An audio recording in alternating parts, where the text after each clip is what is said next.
amados, louvado seja Deus, temos a oportunidade de cultuar o Senhor mais uma vez. E temos a oportunidade de mais uma vez agradecer a Deus pelos 10 anos de organização da Segunda Igreja Presbiteriana de Martinópolis. Nós havíamos organizado uma série de eventos em comemorações ao aniversário da Segunda Igreja Presbiteriana. Havíamos planejado um almoço todos juntos, mas não foi possível devido à quarentena, epidemia do coronavírus.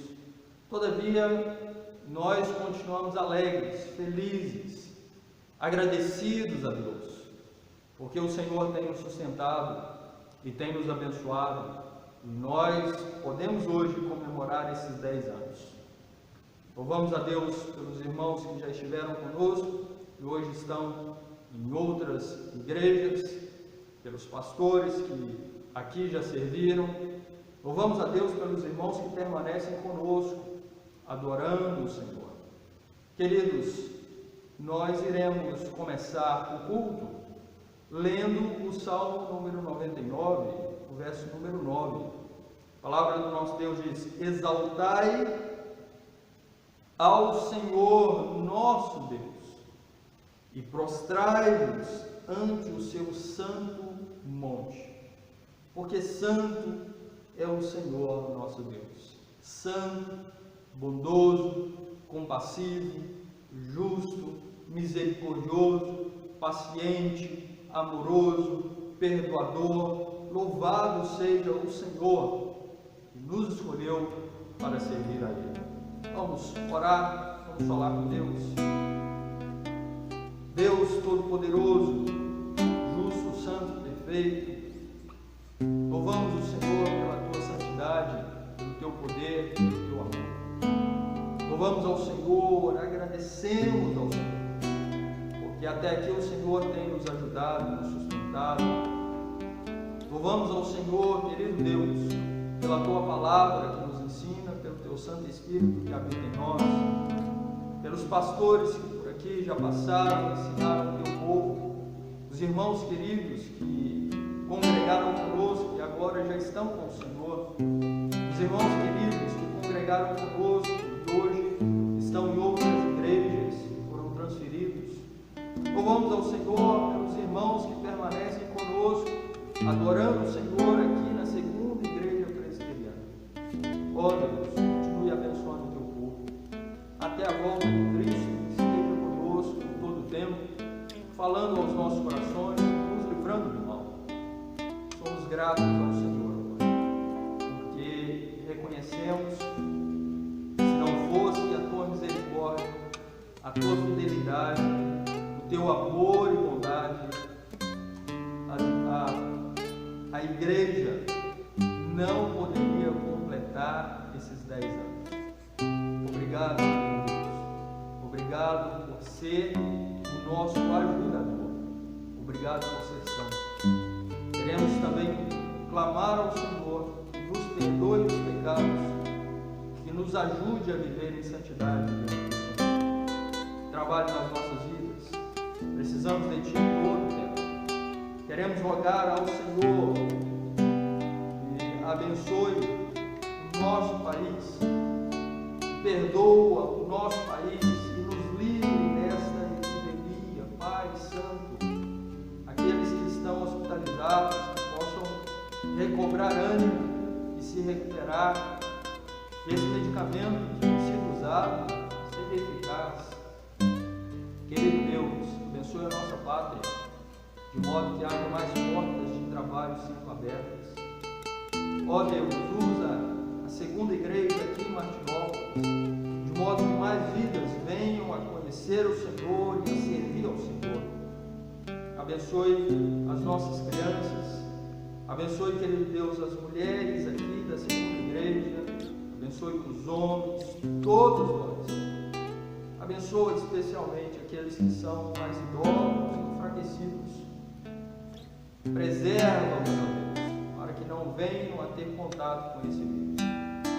Nós oramos, agradecidos ao Senhor, pela bondade e compaixão do Senhor. E o fazemos em nome de Jesus. Amados irmãos, nós iremos cantar alguns cânticos ao Senhor nosso Deus. O Salmo número 100, o verso número 4, diz assim: entrai por suas portas com ações de graças, nos seus atos com hinos de louvor. Rendei-lhe graças e bendizei-lhe o nome. Nós vamos render graças ao Senhor, cantando louvores ao Senhor nosso Deus, e após iremos ouvir a mensagem do Senhor.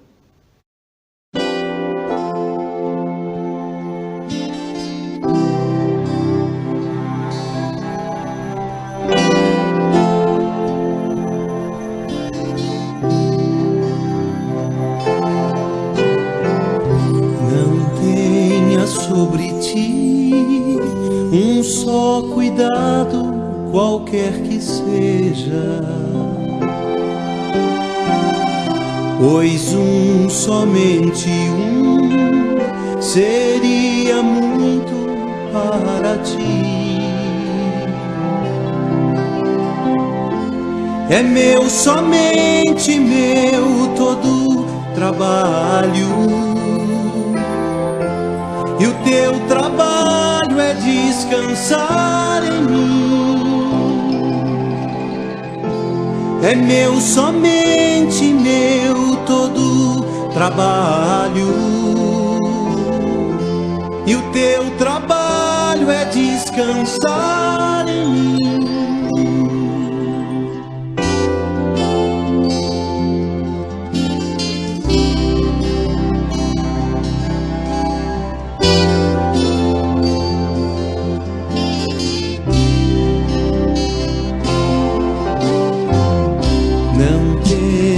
Quando enfim tiveres que tomar decisão, entrega tudo a mim, confia de todo o coração. É meu, somente meu, todo trabalho. E o teu trabalho é descansar em mim. É meu, somente meu, todo trabalho. E o teu trabalho é descansar em mim.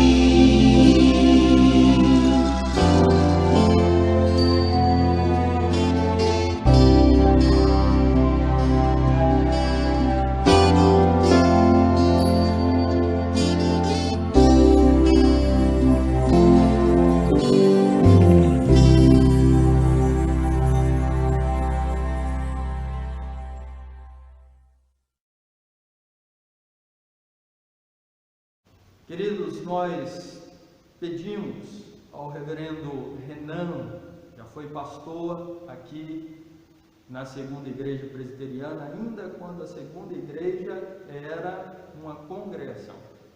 Um irmão querido, amado, servo do Senhor, fiel às Escrituras, para trazer a mensagem do Senhor. Havíamos convidado para vir à igreja, aqui está conosco no templo adorando o Senhor, mas devido à epidemia não foi possível a sua vinda, e pedimos então que ele pudesse gravar um vídeo, uma mensagem trazendo a palavra do Senhor, a exposição das Escrituras à segunda igreja presbiteriana, e gentilmente ele atendeu o nosso pedido. Irá então expor as Escrituras. Desde já agradecemos a Deus pela vida desse servo do Senhor. Olá, irmãos, tudo bem? Vamos ajustar aqui um pouquinho a câmera para que vocês consigam me ver melhor. Que bom, que grande alegria o Senhor Deus me proporciona em poder rever os irmãos, entre aspas, rever, né? Os irmãos poderem me ver por esse vídeo. Mas assim, de uma forma limitada, diria até limitadíssima, nos revemos assim, para a minha grande alegria, para a alegria da minha família, porque a Tatiane e as meninas, né, vocês não conhecem a Hannah, eu espero que no próximo semestre, se for possível, nós cumprirmos o compromisso de estarmos aí com os irmãos. Eu deveria estar esse final de semana e agora, por conta do que está acontecendo, eu não vou conseguir estar. Nós ficamos bastante felizes, nossa alegria é muito grande, porque os irmãos sempre tiveram com muito amor e carinho uma lembrança a respeito de mim e da minha família. Depois de 10 anos de organização e depois de 10 anos, quase 11 anos eu acho, que eu saí da igreja, né? 10 anos e meio que eu saí da segunda igreja aí de Martinópolis, que na época era a Congregação Betel, né? Nós nos alegramos muito de saber que os irmãos não esqueceram da gente aqui. Nós estamos pregando aqui nos 10 anos de organização, são 12 anos e meio, ou 13 talvez, até porque já tinha trabalhos antes, né? Então deve ter 13 anos, mais ou menos de 13 anos e pouco, a existência da congregação. Desde que era congregação, eu tenho uma placa, né, aqui, que vocês me deram quando eu estava saindo da congregação, a placa como assim, o primeiro pastor da igreja e tudo, e isso se mostra, não na placa em si, a placa é um símbolo do que vocês têm feito pela minha vida ao longo desses 12 anos, 12 anos, mais de 12, né, porque eu fui conhecer a congregação em 2007, se eu não me engano. Então, desde 2007 que nós nos conhecemos, né? Vocês são as primeiras pessoas que me conhecem como pastor, assim, ordenado, porque antes, quando eu era da Igreja de Santo Amaro, eu trabalhava como um licenciado, mas não tinha licenciatura do presbitério, tinha uma autorização informal.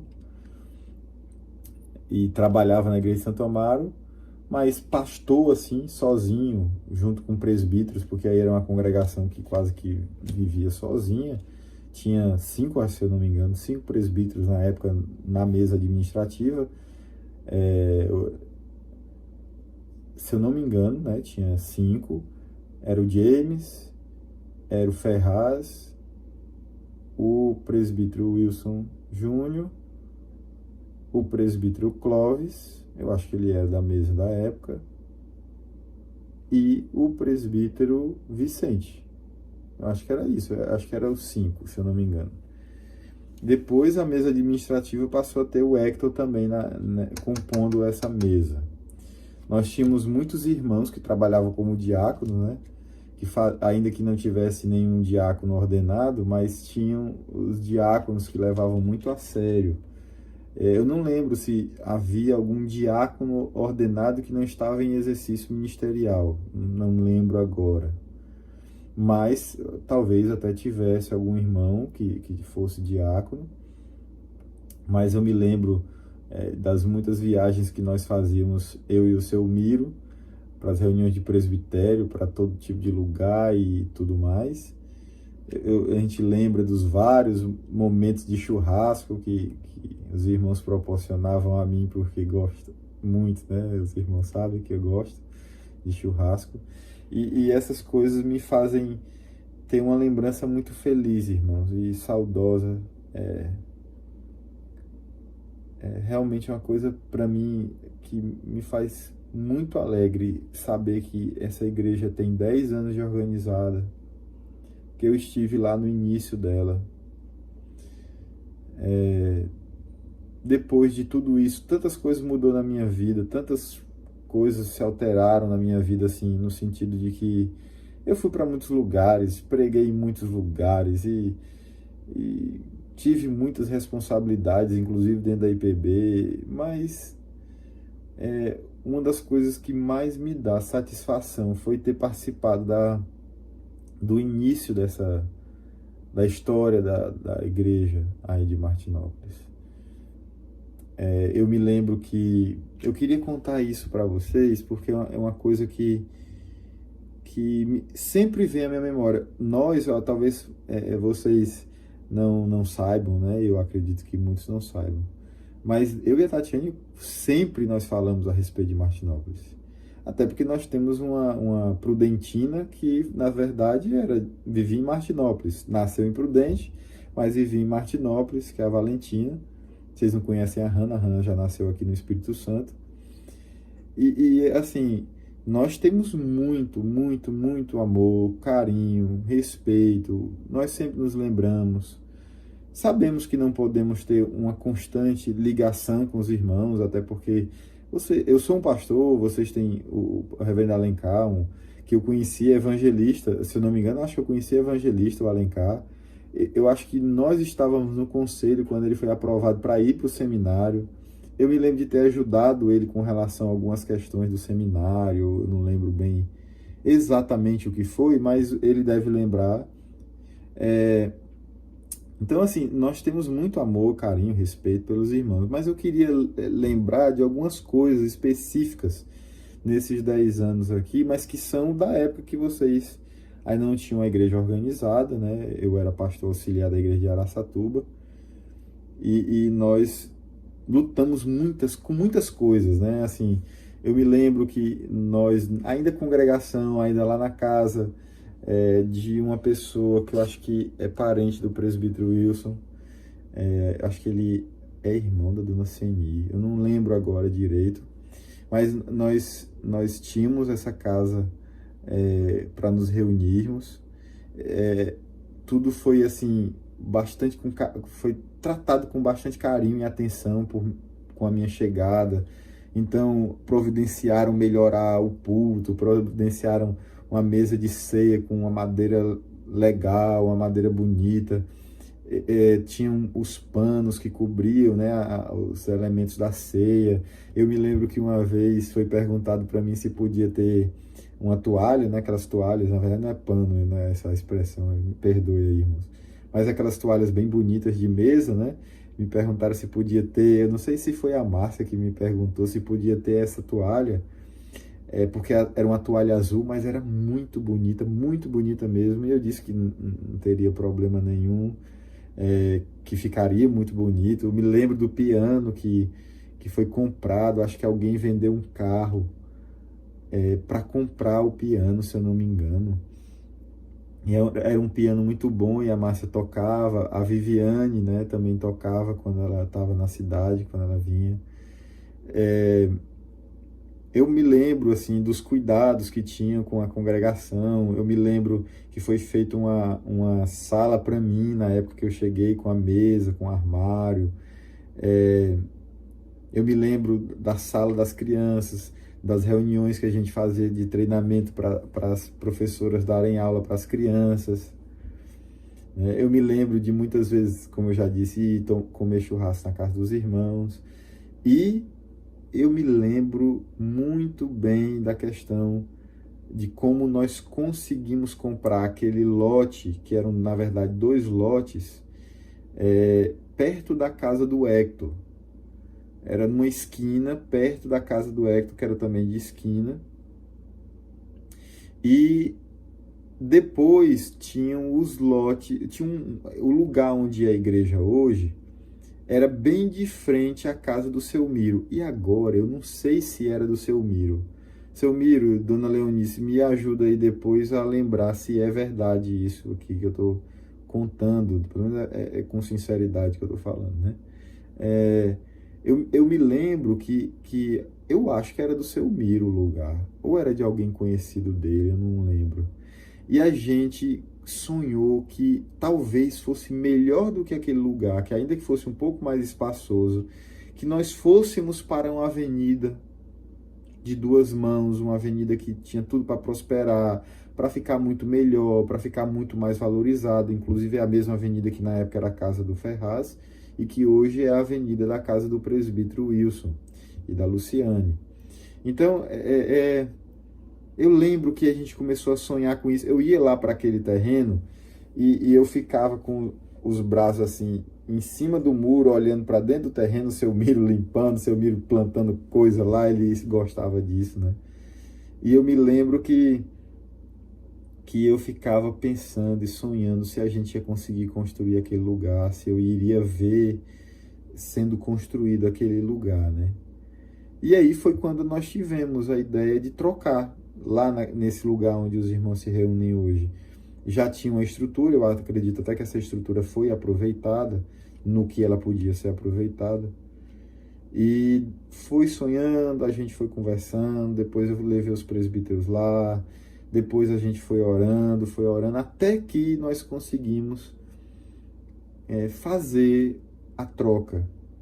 Nós trocamos aquele lote lá perto da casa do Hector, por aquele lote com aquela construção naquela avenida principal. E eu tenho certeza, irmãos, que essa foi uma atitude assim muito importante para a vida da igreja de Martinópolis. Porque vocês agora se reúnem em um lugar extremamente visto, né? É uma avenida, ainda que não seja a avenida mais movimentada, apesar de que agora eu não sei se ela é a mais movimentada, mas é uma avenida da cidade, ela fica na mesma avenida da igreja matriz da cidade. Tudo isso é muito positivo para a igreja ser vista, né? Então eu realmente agradeço muito a Deus, porque Deus nos deu naquele momento a visão de que nós poderíamos fazer isso. Eu acho que essa conversa, eu acho que a primeira vez que eu falei com alguém sobre isso, foi até com o seu Miro. Por isso que eu acho que era do seu Miro, né, o local. Então, depois eu levei isso para os presbíteros e assim, eles entenderam e apoiaram, e a gente fez a troca. Eu acho que nessa época que eu ainda estava na igreja, acho que já tinha sido feita a troca. Só que nós tínhamos muitas lutas para construir. E eu saí daí e não vi a igreja ser organizada, né? Isso eu fico muito triste, mas ao mesmo tempo alegre, porque houve organização depois que eu saí. Mas eu não vi, eu não era pastor da igreja, a igreja sendo organizada, e nem fui o pastor da igreja no período em que ela estava sendo construída, né, e no período em que ela foi inaugurada. Eu nunca estive, né, na igreja já inaugurada. Eu estive quando ela ainda estava sendo feita, se eu não me engano, 2012 ou 2013, quando acho que eu estava até indo para os Estados Unidos, mas os irmãos viram, né, que eu estive aí, né? Eu estive pregando aí no aniversário da igreja, eu não lembro agora de quantos anos. Mas são coisas que são muito presentes assim na minha mente, que me fazem ter muita alegria de ter participado de tudo isso. Todas as igrejas têm suas lutas, suas dificuldades, e eu tenho certeza que vocês tiveram muitas lutas e dificuldades durante esse tempo que eu não estive aí. Eu sei que vocês superaram assim muitas dificuldades para construir esse local de culto.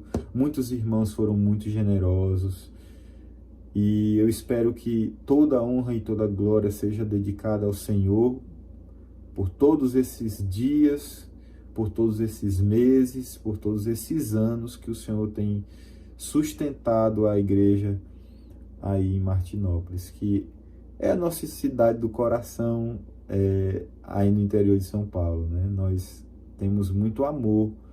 Às vezes eu fico dizendo para Tatiana que quando eu me aposentar, eu acho que eu vou embora para Martinópolis. Eu fico dizendo assim. Aí eu me lembro, mas será que ainda tem aquelas queimadas, né? Aquela fuligem e tudo mais que chegava Não tem, porque agora é obrigado, né, a ter a máquina e tudo. Então eu pelo menos assim, quem sabe um dia a gente não volte na minha aposentadoria, né? Quando a gente tiver velho já aí para passar os últimos dias das nossas vidas aí com os irmãos que ainda lembrarem de mim, né? Claro, né? Isso aqui não é nenhuma promessa, é simplesmente uma constatação, né? Quem sabe um dia Deus não nos proporciona eu ter a minha vida aposentada aí, porque é uma cidade que eu tenho excelentes lembranças, a qualidade de vida, a tranquilidade, a forma de viver, né?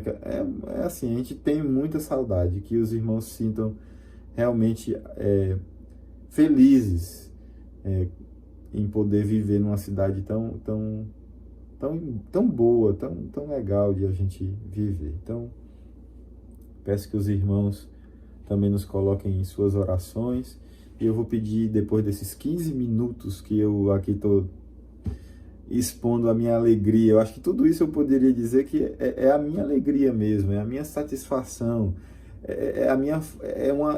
realmente uma coisa do fundo do meu coração, irmãos, o quanto eu fico alegre, quanto a Tatiane ficou alegre em saber que nós iríamos aí pregar e reencontrar os irmãos e comer coisas que os irmãos faziam para mim com tanto amor e carinho. Eu espero que a gente consiga voltar aí o mais rápido possível. Inclusive, eu ia até ano passado aí, eu tinha falado com alguns irmãos, mas depois veio o convite para irmos para pregar aí no aniversário, então eu resolvi ir somente nessa data.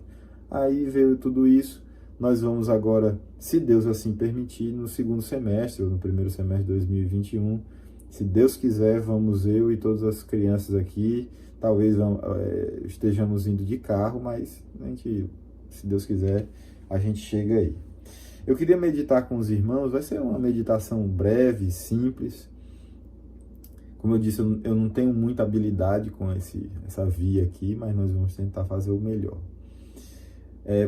No livro dos Salmos, livro dos Salmos, Salmo 127, capítulo não existe nos Salmos, né? O Salmo 127, que diz assim, que é um cântico de romagem, cântico de Salomão. Se o Senhor não edificar a casa, em vão trabalham os que a edificam. Se o Senhor não guardar a cidade, em vão vigia a sentinela.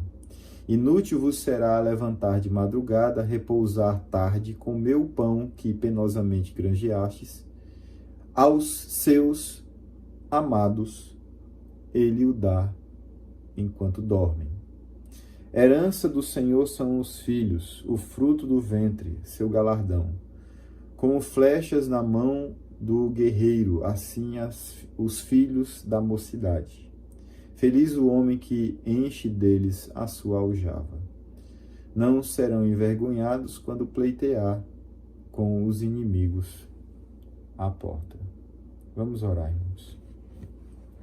Senhor, nos ilumina nessa palavra que precisamos transmitir aos irmãos, nesse momento em que eles comemoram 10 anos de organização eclesiástica. Senhor, fortalece esta igreja, fortalece o reverendo Alencar. Senhor, muito obrigado porque o Senhor proveu a esta igreja, nosso irmão, para pastoreá-los. Aquilo que nós nem sabíamos lá no passado, coisa que estava oculta a nós, mas que no teu plano estava límpido e certo o que aconteceria, como veio de fato acontecer, que aquele evangelista lá, que nós tínhamos contato, hoje, agora, é o pastor da igreja. Toca, Senhor Deus, este rebanho para o Senhor. Muito obrigado, Senhor, porque ele teve no coração dele, juntamente com os presbíteros, esse desejo no coração de me proporcionar essa alegria indizível, Senhor. Muito obrigado, Pai. Em nome de Jesus. Amém. Irmãos, cânticos de romagem, eles são, na verdade, os cânticos da peregrinação do povo de Deus. Esses cânticos, eles revelam uma grande fé que o povo tinha, né? E, aparentemente, o fato dele ser de romagem, né, no caso, o Salmo 127, parece que não diz muitas coisas para uma pessoa que não conhece o contexto em que esses cânticos eram entoados. Existia muitas prescrições, né? Acho que a maioria dos irmãos conhece, não preciso explicar detalhadamente como eram essas prescrições a respeito dos cultos, a respeito dos sacrifícios, a respeito das festas judaicas. Basicamente, todo o povo de Deus, em algumas datas específicas ao longo do ano, deveriam se dirigir a Jerusalém para adorar depois que a Arca do Senhor foi levada para Jerusalém. Antes disso, quando elas estavam, né, em outras cidades, antes do período de Davi, as pessoas deviam também se dirigir até o lugar onde estivesse o tabernáculo para adorar a Deus, fazer os sacrifícios e praticar as festas, né? Cumprir esse papel de festejar religiosamente as coisas que o Senhor Deus havia dito que precisavam ser lembradas. Então, muitas dessas pessoas, elas saíam de lugares muito distantes de Israel. Jerusalém na época, ficava ao sul, as cidades onde antes estava o tabernáculo também eram próximas a Jerusalém, não eram longe.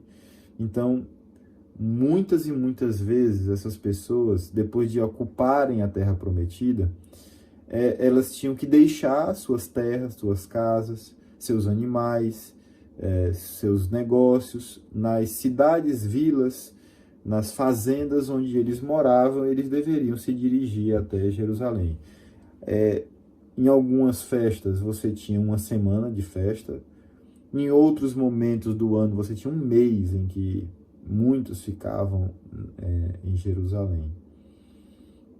Então, irmãos, quando Deus chamava o seu povo para o culto, era num contexto de confiança na palavra de Deus. Esse é o primeiro ponto que eu acho que se perde quando as pessoas elas leem os cânticos de romagem, porque os cânticos eles eram entoados enquanto eles iam para o templo, enquanto eles iam para Jerusalém adorar a Deus, deixando para trás os seus bens, os seus negócios, as suas casas e etc. E o que tinha de perigoso nisso? Qual era o perigo que envolvia uma convocação dessa, né? Basicamente, irmãos, o território de Judá e de Israel como um todo não era um território pacificado. Existiam muitos inimigos em torno do território de Israel. Muitas invasões eram promovidas pelos filisteus e por outros tipos de povos daquela época. Tanto é que você vê Davi, Saul, por exemplo, né? Voltando um pouquinho. Saul foi constituído rei para guerrear contra os inimigos. Essa era a principal função dele como rei na terra do Senhor Deus, né? A terra prometida pelo Senhor Deus. Ele tinha que proteger a nação, ele tinha que entrar em guerra quando fosse necessário entrar em guerra, ele tinha que defender Israel, coisa que muitas vezes ele falhou em fazer, tanto é que a história célebre, né, do Golias, ela se dá nesse contexto, ela se dá no contexto em que Saul falha em proteger o povo de Deus e o ungido de Deus para ficar no lugar de no lugar de Saul, foi Davi, e ele teve força da parte de Deus para derrotar o gigante Golias. Então, era uma situação de muita dificuldade. Além disso, os cânticos de romagem, eles tinham um contexto em que as pessoas, por conta do perigo, se acrescenta a questão do perigo, a possível, muito real, possibilidade de eles perderem animais, eles perderem grãos, eles perderem alguma parte do seu território, da sua fazenda. Por quê? Porque eles saíam com seus parentes e iam até a terra de Jerusalém, até a cidade de Jerusalém, para adorar a Deus. Além de tudo, mais um além de tudo aqui, eles pegavam parte de seus lucros, né, de parte de seus animais, parte de seus cereais, e levavam para entregar ao templo, para entregar como dízimos e ofertas no templo. Então, mostra claramente que eles eram realmente pessoas que confiavam muito em Deus. Eles, para atender ao chamado de cultuar a Deus, eles deveriam ter consciência de que Deus era o Deus que protegia, guardava e livrava o seu povo, aqueles que pertencem ao Senhor, inclusive no sentido financeiro. Na época de Salomão, que foi o autor do Salmo 127, isso era igualmente verdade. As pessoas viviam nesse mesmo contexto. E é por isso que o Salmo 127 ele tem essa característica de enfatizar esses aspectos familiares, esses aspectos dos filhos, esses aspectos relacionados à proteção, a trabalhar, porque as pessoas paravam também de trabalhar. Não é como hoje, em que as pessoas, quando param de trabalhar, o empregador tem a obrigação de pagar as férias, ou o empregador tem a obrigação de pagar um terço de férias, ou o empregador que tem todo um sistema lá que ele coloca alguém para trabalhar no lugar dele e ele pode sair para ir passar um mês cultuando a Deus em festa e etc. Não é assim, naquela época não era dessa maneira, né? Então, o Senhor, se ele não edificasse a casa, seria vão que as pessoas trabalhassem. Porque imagine você sair um mês de casa, deixando tudo para trás e vai cultuar a Deus, vai para as festas de Israel e etc. Se a pessoa não tivesse muita certeza que a casa dela estava consolidada em Deus, ela simplesmente desobedecia, irmãos. Ela não ia para as festas, ela não ia cultuar, ela não ia praticar a Páscoa, né? Ela não ia fazer isso. Ela não iria dar os bens dela num momento de dificuldade, por exemplo, que muitas vezes o povo passava por dificuldade, como nós estamos enfrentando agora, e elas necessitavam permanecer obedecendo a Deus com seus dízimos, com as suas ofertas, etc. Então, por isso que o Salmo 127 ele tem essa importância para nos dar algum contexto para hoje. Sim, se você edificar com todas as forças das suas mãos, mas Deus não edificar a sua casa, é em vão você trabalhar. Existem pessoas que trabalham tanto e nunca têm nada. Elas nunca constroem nada, elas nunca conseguem nem se sentir satisfeitas com aquilo que elas conquistam. Por quê?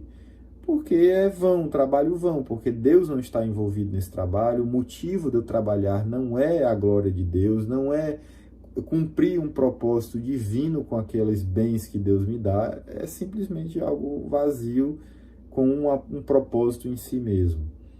Então, se Deus não edificar a casa, em vão trabalham os que a edificam. Se o Senhor não guardar a cidade, em vão vigia a sentinela. Ou seja, o que adianta desobedecer a Deus em nome de coisas que a gente julga que são mais importantes do que a própria palavra de Deus e o que o próprio Deus? As pessoas hoje, elas foram levadas coercitivamente quase para dentro de suas casas, sob ameaça e etc., proibidas de sair em nome de um mandamento que é inferior, por exemplo, ao mandamento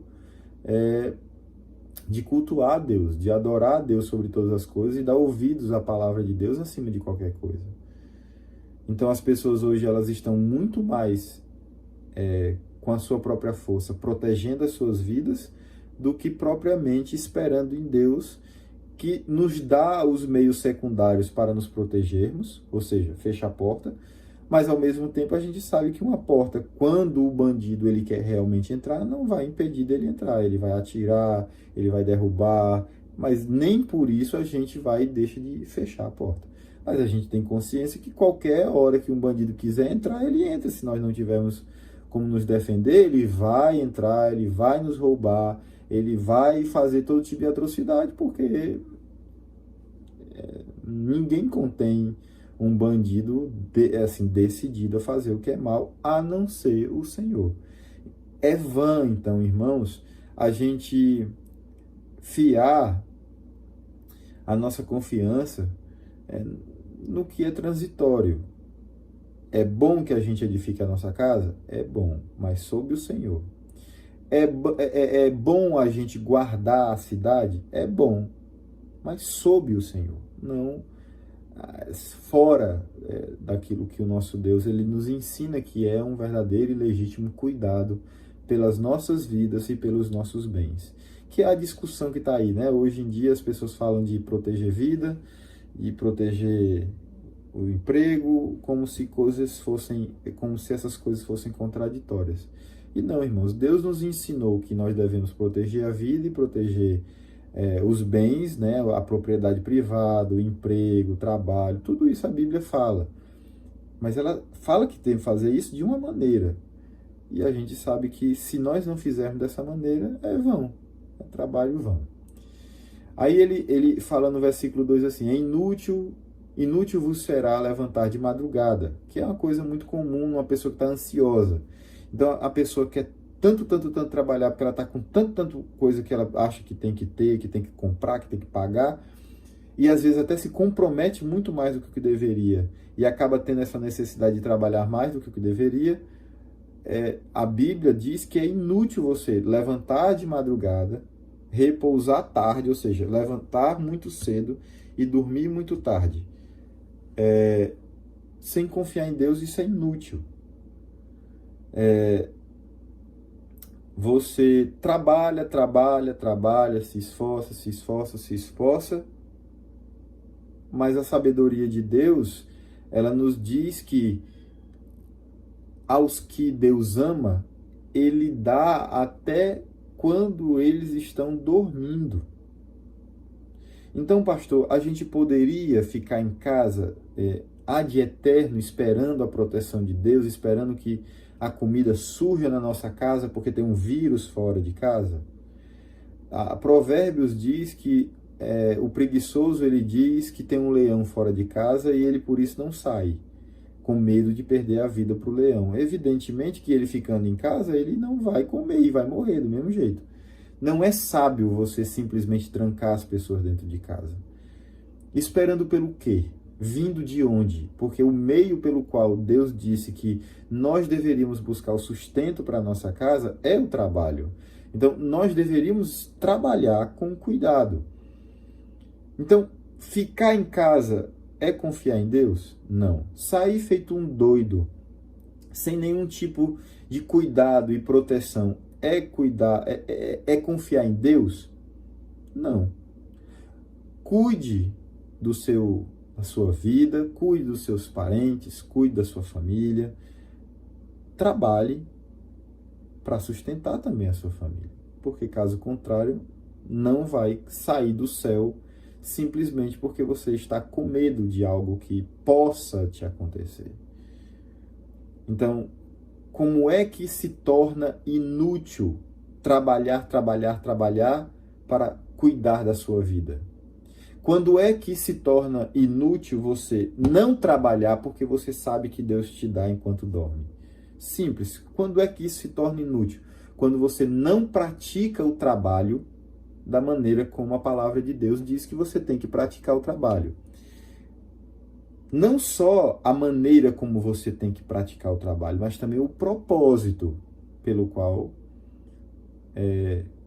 você trabalha.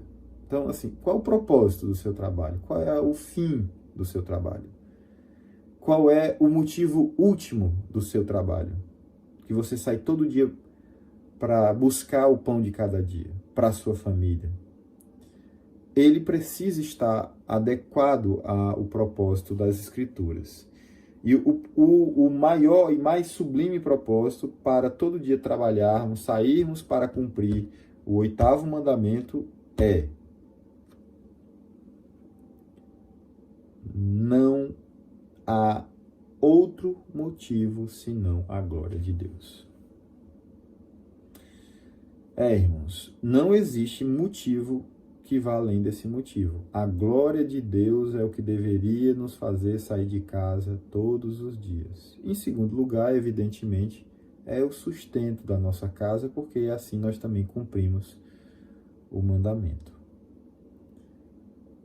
Depois ele vai falar justamente de algo que parece contraditório, mas não é, irmãos, porque é justamente esse equilíbrio que eu estou colocando aqui para vocês. Então, Deus dá enquanto nós dormimos, mas ao mesmo tempo, o versículo 3 diz que a herança do Senhor são os filhos, o fruto do ventre, o galardão, a recompensa. Por que o filho era visto dessa maneira? Porque o filho, ele era a força do trabalho de um pai junto com ele. E também, quando ele chegava, o pai chegava numa idade que ele não conseguia mais trabalhar, os filhos eram que cuidavam da propriedade, cuidavam do bem-estar dos seus pais, eles eram que tratavam na velhice, né, os seus pais. Então, veja, a confiança em Deus não anula o trabalho e não anula o descanso em Deus, que seria um resguardo, vamos dizer assim, contra o excesso de trabalho por ansiedade, por querer proteger a sua vida com a sua própria força. Nós temos que estar prontos para não caminharmos pensando que enquanto caminhamos é simplesmente por nossa força e por nosso equilíbrio. Não, nós não caminhamos simplesmente porque temos força e equilíbrio de nós mesmos. Nós fazemos isso porque o nosso Deus, Ele misericordiosamente, Ele nos dá força, equilíbrio e percepção que nós temos isso. Então, a herança do Senhor são os filhos, e é por isso que o versículo diz que eles não só são uma herança de Deus para nos proteger na velhice, mas eles também, em termos financeiros, mas eles também são proteção das nossas vidas em termos de perigo, de violência, de invasões, como aconteceu naquela época. O versículo 4 fala justamente isso: são como flechas na mão do guerreiro, assim são os filhos da mocidade. Feliz o homem que enche deles a aljava. Por que é feliz? Porque na hora que nós vamos ser, no caso, nós idosos, no caso, um dia que eu fui idoso, os irmãos naquela época, né, viviam dessa maneira. Os idosos, aquele que não tem força para pegar numa espada, que não tem força para pegar num arco, o filho dele ou os filhos dele teriam força suficiente para, quando os inimigos pleitearem a porta de sua nação, a porta de suas propriedades, eles teriam quem resistisse ao inimigo, ou seja, os seus filhos. Então veja que esse salmo, concluindo, ele é um salmo que fala sobre responsabilidade e soberania de Deus ao mesmo tempo, mais evidentemente, sob a soberania de Deus. Então, nós sabemos o que Deus quer de nós, mesmo em um ambiente ou numa situação que aparentemente seria desfavorável, porque as pessoas deixam as suas terras, deixam as suas casas e vão para Jerusalém adorar. Então, elas confiam por causa do mandamento de Deus. Deus disse: venha, eu vou cuidar de você. Então, Deus disse que eles deveriam ir, porque Deus cuidaria deles. Inclusive, existiam sabáticos, né? Se trabalhava 6 anos na terra e no 7º a terra não podia ser usada. Se trabalhava 6 dias na terra e 1 dia não podia ser usada. Se trabalhava 49 anos e no ano 50, não sei nem como é que fala isso de outra maneira, no ano lá 50, as pessoas tinham que parar de trabalhar e não podiam trabalhar durante aquele período. Então, nós temos uma realidade bíblica em que Deus nos chama para confiar nele, sem sermos negligentes com os meios que ele também nos dá para trabalhar e nos proteger. Então, nós temos que ter pessoas que puxem o arco, que segurem a espada, guerreiem para nos defender, como foi o caso de Saul, de Davi, de Salomão, de tantos outros reis que foram para a batalha sob as ordens de Deus. Mas, ao mesmo tempo, nós não podemos colocar toda a nossa força em batalhas, em reis, em poderosos, ou na força do nosso trabalho para ganhar dinheiro. Nós temos que, acima de tudo isso, confiar em Deus e que estes são meios que Deus nos dá. Então, não adianta viver ansioso, não adianta viver morrendo de antecipação por causa desse vírus, não adianta a gente achar que vivendo dentro de casa nós estamos fazendo certo. Eu entendo, com todo respeito aos irmãos, para mim, como pastor, o meu conselho é: nós não deveríamos obedecer cegamente os governantes quando esta obediência toca, quando essa obediência fere a obediência a Deus. Então, ninguém tem que obedecer cegamente, absolutamente, a governantes quando esta ordem dos governantes contraria os mandamentos de Deus. Por isso, confie em Deus, atenda à convocação do Senhor, cultue a Deus e o Senhor, nesses momentos em que nós estamos obedecendo a sua palavra, Ele cuidará de nós. Não andemos ansiosos por coisa alguma, porque já disse o Senhor: se o Senhor não edificar a casa, em vão trabalham os que a edificam. Se o Senhor não guardar a cidade, em vão vigia a sentinela. Que Deus os abençoe, irmãos. Eu não conheço a todos, acho que hoje já tem muita gente que não é da minha época, mas eu quero dirigir aqui uma palavra especial àqueles que foram minhas ovelhas. Quero dizer que com muita saudade, com muito carinho e com sinceridade, eu quero dizer que tenho muita saudade dos irmãos e tenho muito amor pelos irmãos e todos estão guardados aqui no nosso coração. Que Deus os abençoe. Vamos orar. Obrigado, Senhor, por esta palavra simples, que nem de perto honra a memória e o quanto esses irmãos são importantes para a minha vida, para a vida da Tatiane e da Valentina. Ó Deus, o que eu te peço é que eles sejam guardados pelo Senhor e sejam firmes, e estejam firmes no Senhor. Que ouçam essa palavra e que meditem em cada uma destas palavras, Senhor Deus, que foram aqui mencionadas. Em nome de Jesus. Amém. Deus abençoe, irmãos. Louvado seja Deus pela palavra do Senhor exposta nesta noite através do reverendo Renan. Deus abençoe a vida dele, a família dele, o ministério dele. Que Deus continue usando o nosso irmão. Queridos, que Deus abençoe você também, a sua casa, a sua família, em nome do Senhor Jesus. Vamos ter um momento de oração final e implorar a bênção do Senhor sobre nós. Deus Todo-Poderoso, mais uma vez rendemos ao Senhor a nossa gratidão, imploramos ao Senhor a bênção do Senhor nos próximos anos, que ainda teremos até a volta de Jesus Cristo. Não sabemos se longe ou perto está, mas queremos continuar diante do Senhor até a volta de Cristo, aquele dia glorioso, onde estaremos com o Senhor na eternidade.